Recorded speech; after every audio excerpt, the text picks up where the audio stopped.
Good evening, New York City! New York city, বিশ্বের নজর এখন এখানেই। সবার মনে প্রশ্ন, কে হতে যাচ্ছে আমেরিকার সবচেয়ে বড় শহরটির পরবর্তী মেয়র। এই শহরের রাজনীতি এখন বেশ উত্তাল। চলছে প্রগতিশীল শক্তি বনাম প্রতিষ্ঠিত ক্ষমতার প্রতিযোগিতা, সাথে যোগ হয়েছে এক রক্ষণশীল চ্যালেঞ্জ। চ্যালেঞ্জ ছুড়ে দিচ্ছেন ডেমোক্র্যাট প্রার্থী জোহরান মামদানি, যিনি একজন তরুণ, প্রগতিশীল ও জনশক্তি ভিত্তিক রাজনীতির মুখ। তার এই চ্যালেঞ্জ লুফে নিতে কোনো পরোয়া নেই স্বাধীন প্রার্থী অ্যান্ড্রু কুয়োমোয়ের। সাবেক এই গভর্নরের ঝুলিতে আছে দীর্ঘ অভিজ্ঞতা ও ক্ষমতার নামডাক। রিপাবলিকান পার্টির কার্টিস লোয়া এই দৌড়ে অংশগ্রহণ করলেও পিছিয়ে আছেন তৃতীয় স্থানে। প্রশ্ন হলো, এই মুহূর্তে কার জয়ের সম্ভাবনা সবচেয়ে বেশি? কে আছেন সবার চেয়ে এগিয়ে?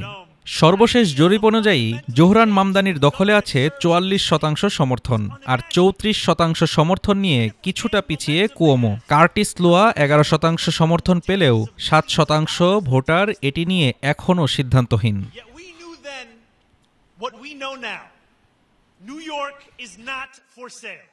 এদিকে আগাম ভোটে রেকর্ড পরিমাণ ভোট পড়ায়, বিশেষ করে বয়স্ক ভোটারদের অংশগ্রহণ বেড়ে যাওয়ায় বেশ আশাবাদী কুয়োমোর ক্যাম্পেইন টিম।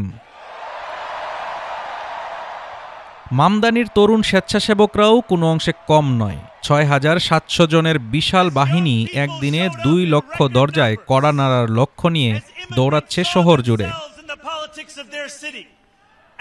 প্রাক্তন প্রেসিডেন্ট ওবামা মামদানিকে সরাসরি সমর্থন না দিলেও ফোনালাপে তার প্রশংসা ও পরবর্তীতে সহযোগিতার আশ্বাস দিয়েছেন। অপরদিকে ডোনাল্ড ট্রাম্প মামদানিকে একজন কমিউনিস্ট হিসেবে আখ্যা দিয়ে বলেন, তার থেকে একজন খারাপ ডেমোক্র্যাটকে বেছে নেওয়া ভালো। ভোটের আগে এমন মন্তব্য নিউ ইয়র্কের ভাগ্যে কেমন প্রভাব ফেলবে সেটিও একটি বড় প্রশ্ন। অভিজ্ঞতা ও পুরনো রাজনৈতিক শক্তির জুড়ে কুয়োমো ফিরে আসবেন, নাকি জনতার শক্তিতে এগিয়ে যাবেন মামদানি? জানা যাবে নির্বাচনের পরই। Desk report, Dhaka today.